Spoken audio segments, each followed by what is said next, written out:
What's up, guys and gals? Iceman here. Welcome to Chilling Tales. Appreciate you all for coming by. Like this video if you will. Subscribe to the page and pull that bell so you're notified next time I post a video. And blessings to my patrons. Links in the description below. So this is a tough one. This is a bear attack story that took place just a couple years ago. And strangely enough, these two young folks, who I'll call Peter and Cindy, to help conceal their identity, were attacked by a massive black bear. And there's several things that they should have done to avoid it. But they did some things right, but the outcome was horrendous. And strangely enough, they actually had a German Shepherd with them. And I have one right here. Beep, beep, beep, beep, beep, beep, beep. Here's my puppy. Here's my beautiful dog. She's a good doggy. She's 9 years of age. And she does whatever she can to protect us. She's a great doggy. And I can understand why their German Shepherd, who we'll call Rex, the name that I intend to name my next German Shepherd, who I intend to be a boy, get her little brother. But I'm not surprised that Rex reacted the way that he did. Now, there are two things that these folks didn't have on them. They didn't have pepper spray. Now, this is just a basic pepper spray. This isn't something that's recommended for bears, but it's going to be better than nothing. All right, like this is it's not a Saber brand, it's something else, Mace. So something like this is better than nothing. You know, you open this thing up, you have one that's easy to shoot, and you have to know how to use it. So this one just has a little lid that you lift up, and then you press the red button, and it shoots a stream.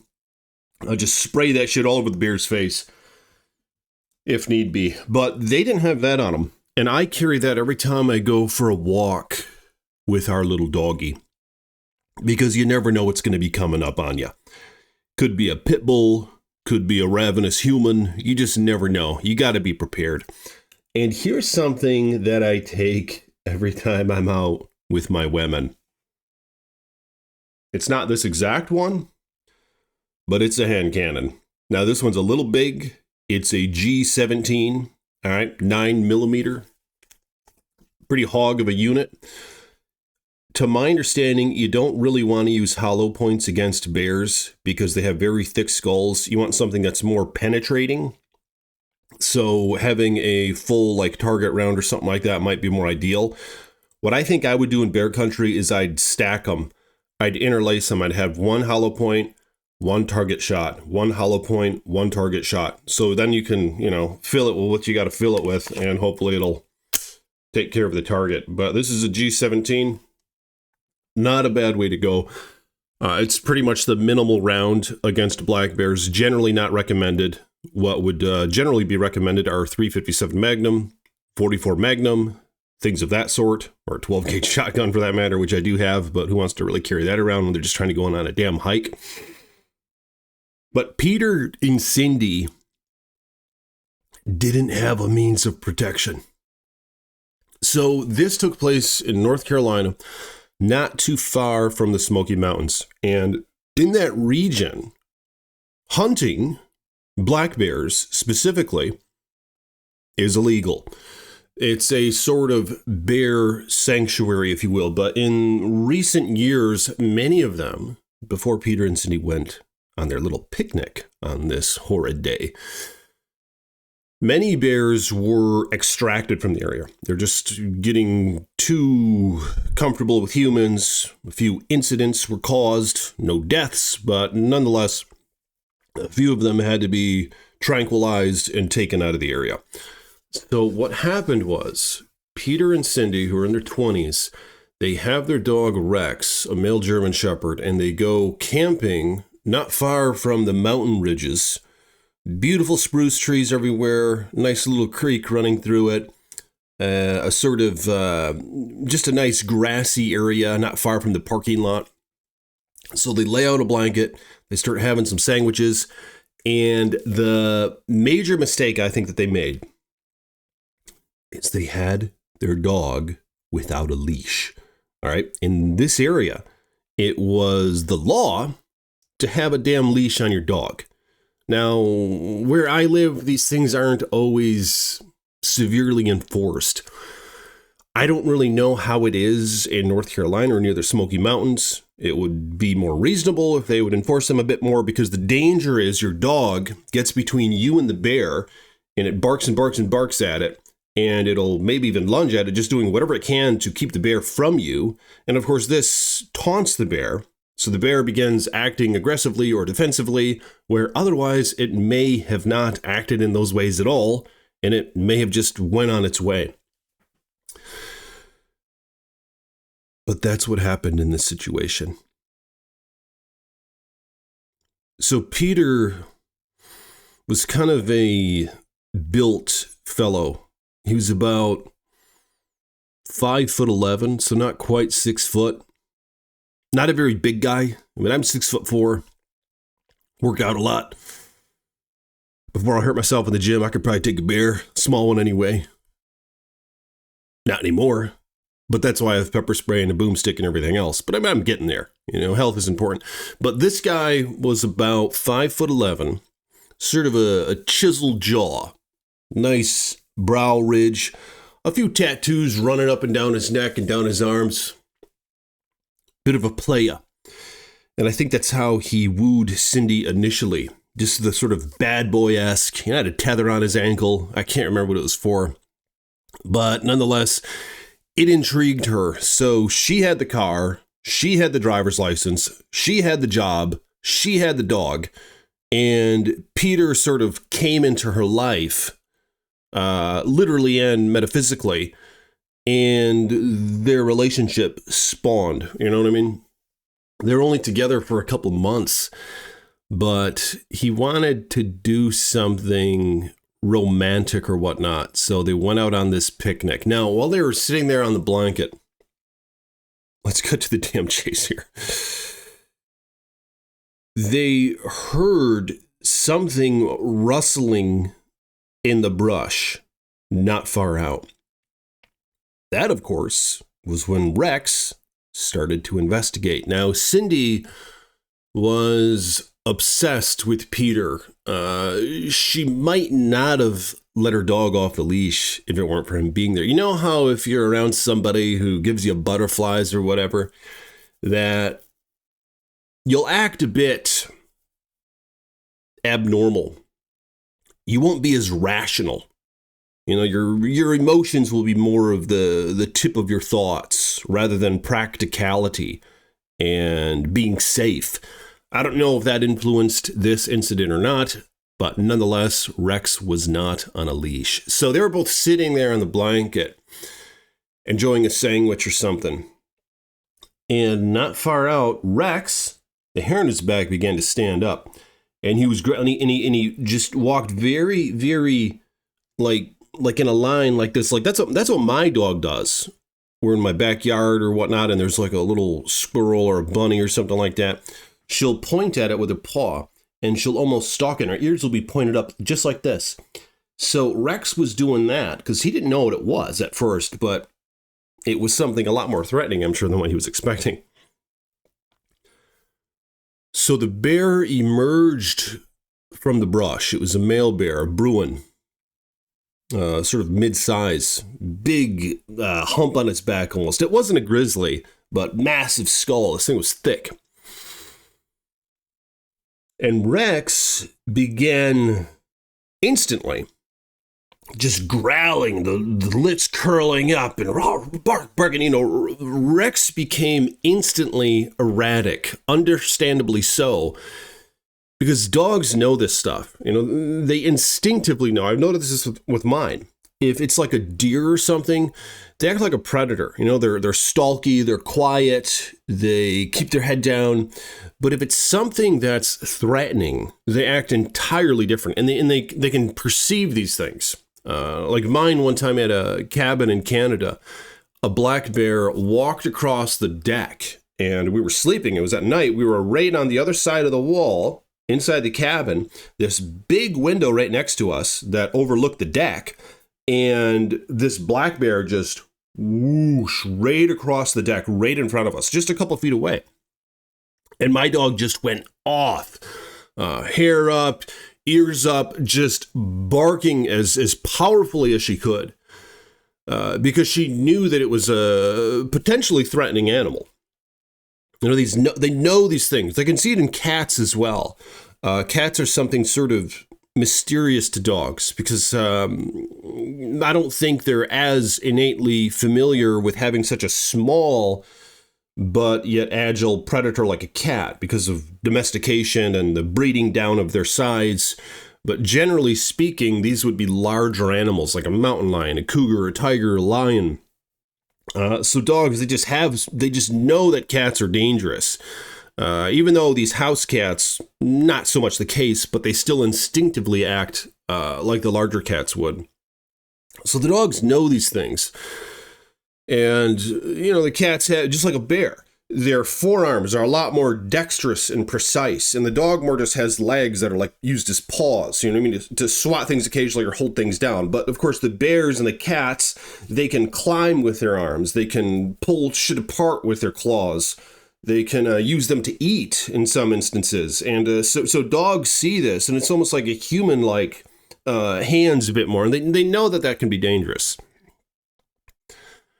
So Rex was just going off at this black bear.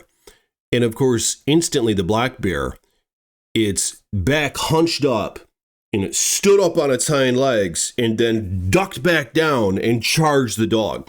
Now the dog wanted to stand its ground, but it dodged away from the bear as the bear lunged at it, and then it came right back because these things will put their life on the line for you, especially German Shepherds. And I think that's what happened here. So Peter sees this going on. Fortunately, he wasn't that much of a wimp. He charged the bear. He told Cindy, pick up the stuff, let's get the hell out of here, get to the car. And try to hold back Rex, right? So the bear lunged at Rex again, and Rex stood his ground, and they got in this tussle, boom, boom, boom, like just shredding the ground up like little tractors. And of course, the dog is so much smaller than the bear. These things were made to be pack hunters. You know, they're not supposed to go one-on-one against anything.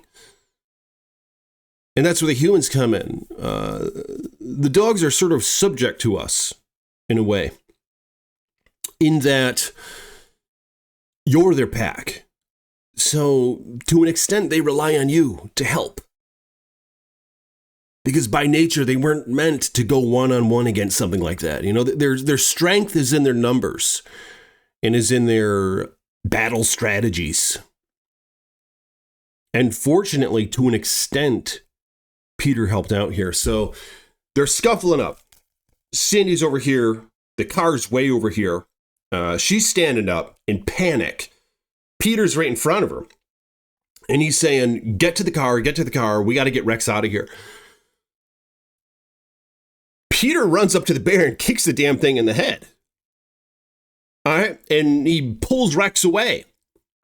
And of course, then the bear lunges at Peter and takes him to the ground and just starts digging into him. That back all up. This thing is acting crazy. Rex, of course, spins back around, jumps at the bear, just wraps its jaws around its kind of its neck region right there. Wow. Unbelievable. This all happened so fast. That's when Cindy ran up to Rex and grabbed his collar. Now, Rex was probably like her child. You know what I mean? Like, it's arguable whether or not that's how the situation should have been handled. I mean, they're both kind of scuffling with the bear, and then you pull the dog away. I mean, I don't know if that was a good idea. I wasn't there.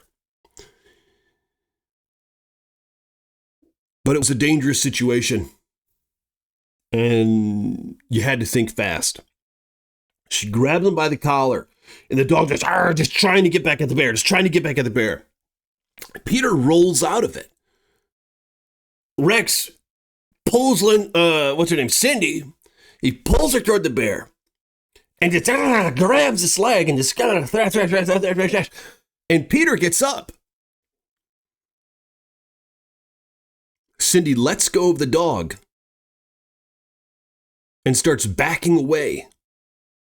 The it leans back a little bit and stands up because it knows that there's three obstacles here, three potential threats. But of course, it's been aggravated. It's probably hungry, but it's acting almost defensively now. And I mean, it has to. This dog is acting extremely aggressive. What would you expect? So from this point forward, Peter grabs the dog. Come here. Come here. Let me show you how you grab him. Come here. Come here. Didn't want to get up. But he grabbed, like you put their little paws up on your forearm and you scoop up under their butt and you pick them up. I just did it with mine a couple of minutes ago to bring her down here. I don't do it very often. She doesn't like it. But he picked the dog up like that. And the dog was just trying to get out. Just trying to get after the bear because it wants to help. They will put their life on the line for you.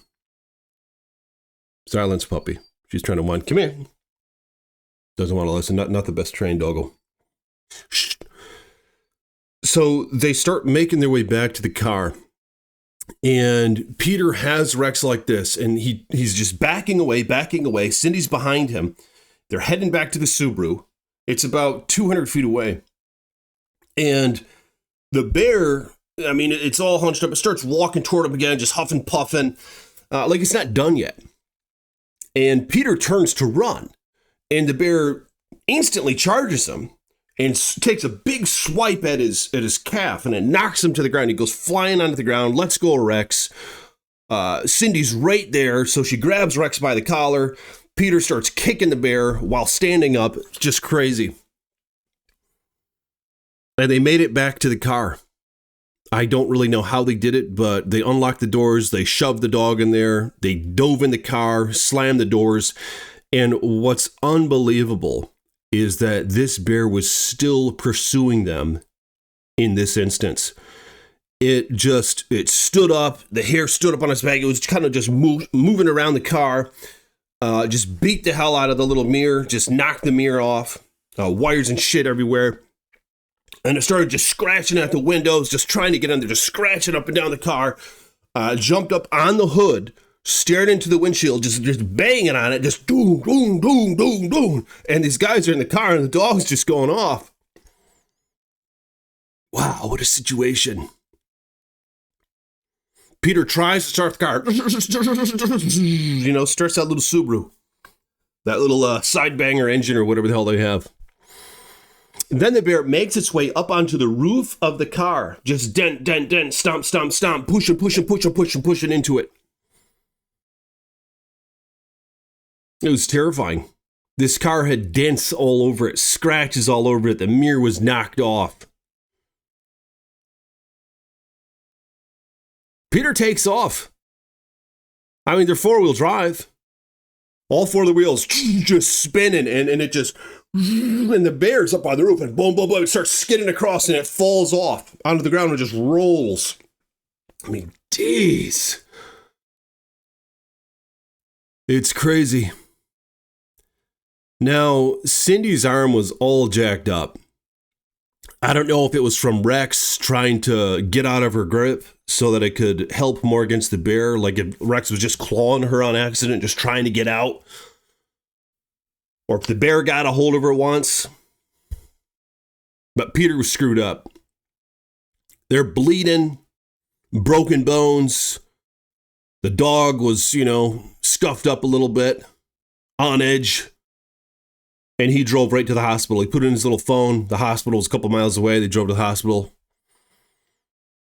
Got treated. Told their story to the news and the police, the authorities. And there was a search party going out there looking for the bear. They took DNA samples from the thing. They couldn't find it. A couple days in, they shut down the park for about 48 hours or something, searching for this damn bear. They just couldn't find it. And there are about 7,000 or 8,000 bears in that region. They say one for every couple miles. They couldn't find it. And it's unknown. What caused this damn thing to attack? What instigated this incident. Incident. What instigated it? Was it predatory? Was it defensive? My guess is it began as a defensive gesture from the bear's behalf because the dog was threatening it. But being an opportunist and being a young Bruin, they want to prove their dominance. That's how they get the mates. So whether it's with another male bear, which is generally the case, if something attacks them, they don't want to back down. You know what I mean? But I think if the dog wasn't there, this probably wouldn't have happened. But the bear acted defensively. It was being provoked. It didn't want to back down because that's subconsciously how it loses the mates. The female bear's not going to want to mate with him if he's a wimp. So you got this guy, hitting it, kicking it. You got this dog going after it. You got this girl screaming at it.